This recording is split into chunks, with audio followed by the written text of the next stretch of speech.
Hola, ¿qué tal?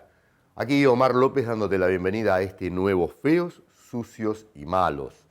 Sabés que vamos a hablar de UNASUR, con Oscar Laborde, embajador de nuestra Cancillería Argentina, también candidato al Parlamento del Sur. Bueno, sabemos todos que estamos viendo una situación muy conflictiva en nuestro continente y que es determinante, que marca un antes y un después en esta construcción que recordarán todos comenzó allá en Mar del Plata con No al ALCA y empezó un derrotero enorme de los pueblos en sus distintas versiones de antineoliberalismo. Lo cierto es que hoy Brasil es atacada, lo cierto es que Ecuador es atacado, lo cierto es que Argentina está permanentemente lidiando con el ataque mediático conservador y los ataques del terrorismo financiero, con los fondos buitre y todas las operaciones políticas clandestinas de embajadas. ¿Qué escenario se nos viene? Oscar Laborde, en este diálogo, en Feos, aquí con ustedes. ¿Me acompañan?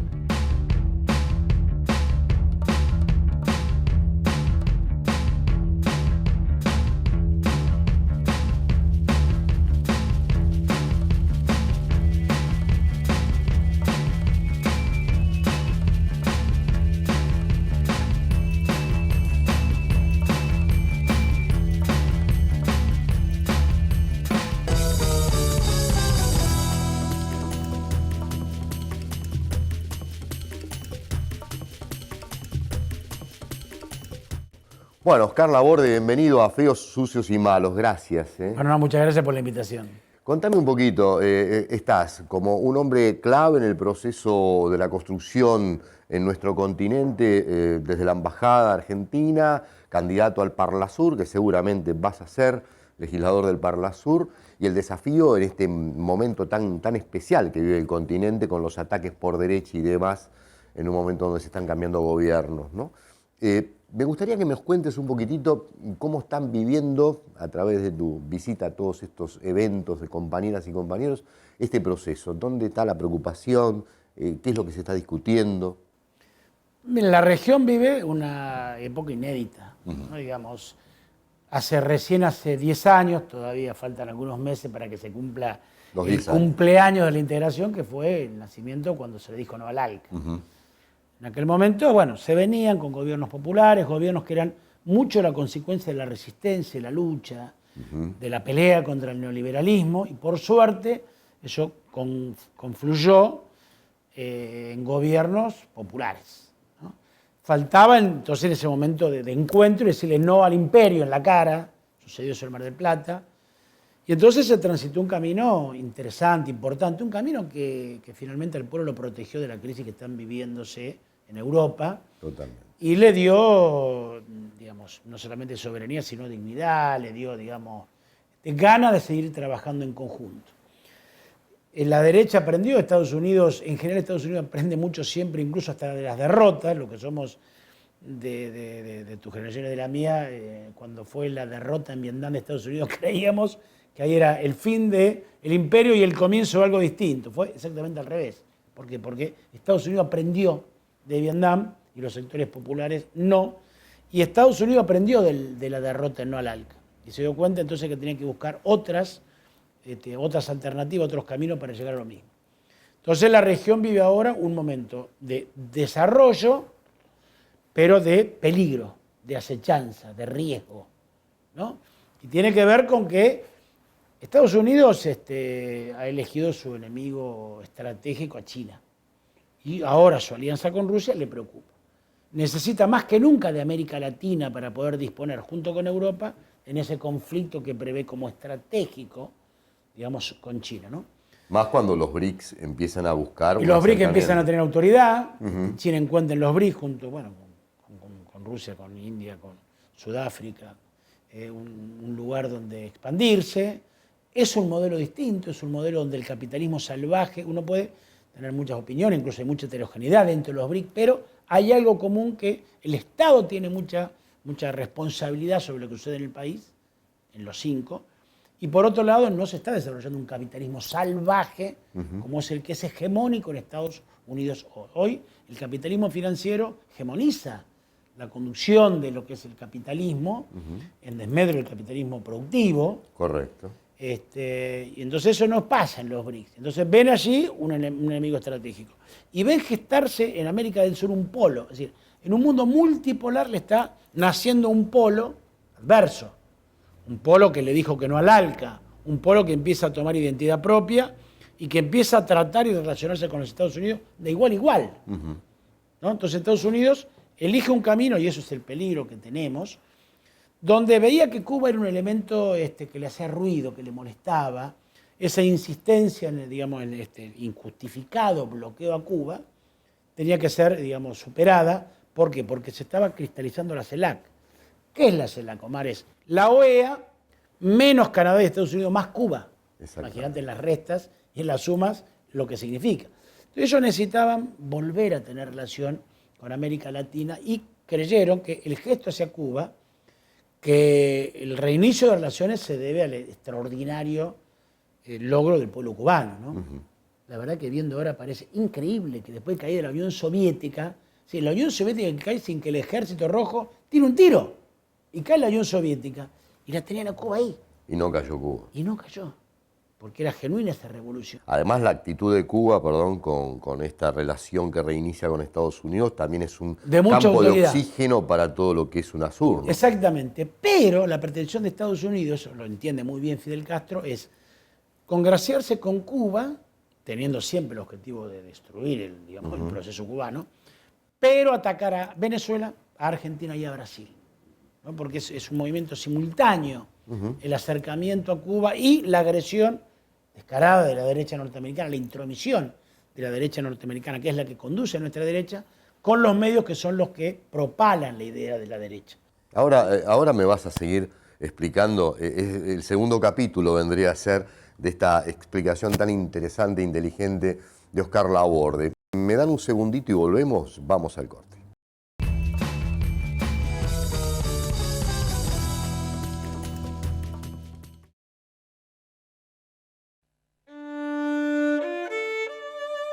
La idea puede ser parte del viaje, un acto de desobediencia, acto de libertad, el comienzo de la razón.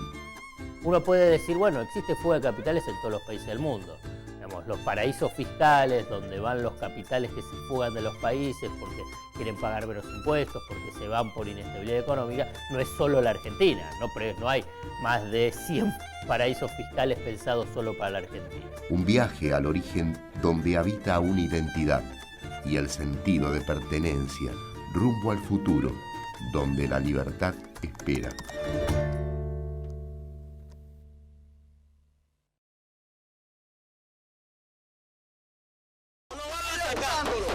MATV presenta el documental Puente Yagún, claves de una masacre, dirigido por el cineasta Ángel Palacio. Francotiradores y a todos los que estaban ahí caían en el suelo muertos. Un documental histórico sobre aquellos acontecimientos de 2002 en la República Bolivariana de Venezuela.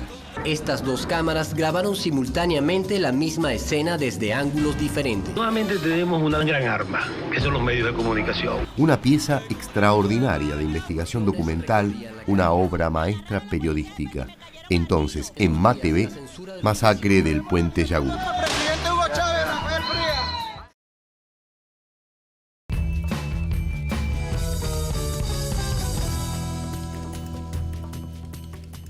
Bueno, gracias por la espera. Y Oscar, estamos hablando del campo, el nuevo diseño que tiene la geopolítica hoy, que se está jugando muy comprometidamente en el cono sur, ¿no es cierto?, con los cambios tácticos de Estados Unidos. ¿Cómo está operando esto en este momento donde hay ataques por derecha, la derecha financiera, la derecha buitre, la derecha política, la derecha local, en el caso de Brasil, concretamente Ecuador, con Rafael Correa, y los ataques en Argentina que tienen un epicentro mediático aparte, ¿no? ¿Cómo se está viendo esto en el continente y a la hora de buscar un punto de salida, cómo se lo está reflexionando? Bueno, con preocupación, ¿no? Con preocupación porque, decíamos en el bloque anterior, Venezuela, Argentina, Brasil. Cualquiera de los tres que caiga en manos de la derecha, el proceso se interrumpe. Este proceso de integración que estamos protagonizando hace 10 años se interrumpe. Imagínate Brasil, si hubiera ganado Ezio Neves, que dijo, si yo soy presidente, nos vamos del Mercosur. Imagínate lo que significa para la región que tiene una gran parte de su comercio y su, digamos, integración productiva, industrial en el Mercosur. ¿Qué significaría si de repente se desprende Brasil? Sí, desequilibra totalmente. Absolutamente. Y después políticamente, ¿no? Digamos, ellos se la tienen jurada al chavismo, ¿no? Se la tienen jurada a ese proceso que comenzó el comandante y que continúa luego de haber él fallecido, y nos la tienen jurada a nosotros. Argentina nos la tienen jurada porque el ejemplo que dimos, esa idea de refinanciar la deuda, ¿no? Esa cosa que parecía imposible, es decir, decirle a los que le debíamos que no le íbamos a pagar el 75% de lo que le debíamos. Aterroriza la contralógica de la política argentina. Pero bueno, por supuesto, imagínate los agoreros de aquel momento, todos recordamos lo que decían. Pero ¿cómo van a aceptar voluntariamente que se le quite el 75% de lo que se le debe? Es decir, te debo 100, bueno, ahora te voy a pagar 25 y te voy a pagar, ¿sabe qué? Abajo interés a 20 años. Bueno, por supuesto, los especialistas en economía nos explicaban que eso era imposible. Y la sorpresa fue que ahora el 92%, el 2005 una parte, el 2010 otra, aceptaron el 92% voluntariamente que le pagáramos eso. ¿No? Eso demuestra la autoridad, la firmeza, digamos, y la inteligencia que tuvo Néstor Kirchner. Entonces no la tienen jurada. Porque los fondos buitres, Omar, son una parte del capital financiero. Sí, no es que los fondos buitres, claro, son los malos de la película, ¿no? Pico y Paco, el policía Pico y Paco. Estaba el bueno y el malo, es el muy malo. Ahora, el malo le hace grandes favores a los que están detrás sin decir nada. Porque los fondos buitres son funcionales al capitalismo financiero que, como dije, es el que está hegemonizando, lamentablemente, en desmedro del capitalismo productivo. En Brasil, hace 6 meses, ganó Dilma. Digamos, todavía no hay ningún cargo sobre ella, se le pide la renuncia, una persona que ganó con más del 50% y que no está en ninguna mención de ningún ilícito que se investigue. Hay dudas si está nombrado Lula, yo estoy convencido de que no, pero nadie aparece diciendo que Dilma tuvo algo que ver y le piden que renuncie. Rafael Correa, le piden la renuncia de Rafael Correa, después de haber ganado todas las elecciones y haber ganado la reforma constitucional. Bueno, y eso tiene que ver con lo mismo. Eso no puede en la Argentina ganar Scioli, no puede el chavismo ganar en las elecciones asamblearias de fin de año y no puede ganar Lula en el 2018. Porque eso lo que haría es cristalizaría un momento en la región que podría ser irreversible para el imperio. Por eso lo descarado, ¿no? Digamos, por eso lo infundado, por eso lo exagerado. De unos sectores económicos que ganan plata, porque no es que Totalmente. nosotros incluso nos gustaría, es más, que la redistribución sea mayor. Ahora, si me permitís, Oscar, seguramente vas a ser candidato, o sos candidato y vas a ser integrante del Parlasur. ¿Cambia este contexto la responsabilidad de interactuar políticamente de todas las fuerzas que representan a los estados de UNASUR en este Parlamento a la hora de encontrar mecanismos que puedan pegar un salto de calidad en la construcción y la relación política de estos estados de carácter antineoliberal con su pueblo frente a estos ataques de conflictos de baja intensidad que se están desarrollando? Es una herramienta más. Esto es una pelea. Como todas las peleas, nadie tiene garantizado si va a ganar o perder. Totalmente. Nadie sabe si va a ser por nocaut o por puntos. Es una pelea, ¿no? Digamos una pelea que va a ser larga. El Parlasur es una herramienta más. Es una herramienta política. Es decir, el Mercosur muta de ser comercial, empieza a agregarle a lo comercial, que es importante lo comercial, ¿no? Lo político en el caso de los presidentes, lo social, lo cultural. La UNASUR le agrega los centros de estudios estratégicos para la defensa, las comisiones que tienen que ver con la preparación de infraestructura. Faltaba una pata política que no fuera la presidencial, porque la presidencial sucede cuando se votan los presidentes, que es cada 6 meses en el mejor de los casos. Entonces el Parlasur es la herramienta política. Por eso le molesta tanto, a los que no quieren el Mercosur, les molesta tanto el Parlasur, ¿no? Porque lo que se ve ahora es que ahí se va a discutir política y eso va a ser trasladado, traducido a herramientas prácticas. Y ellos justamente lo que no quieren es que esto se siga cristalizando. Es parte de lo que ellos hacen para detener nuestra integración y parte de lo que nosotros hacemos para consolidarla. Por último, te quiero preguntar, ¿qué te preocupa en términos de tu visión política este proceso con respecto a los ataques que hemos mencionado y con respecto al recambio de gobierno en la Argentina y la necesidad de que continúe este proceso en crecimiento y calidad de organización popular.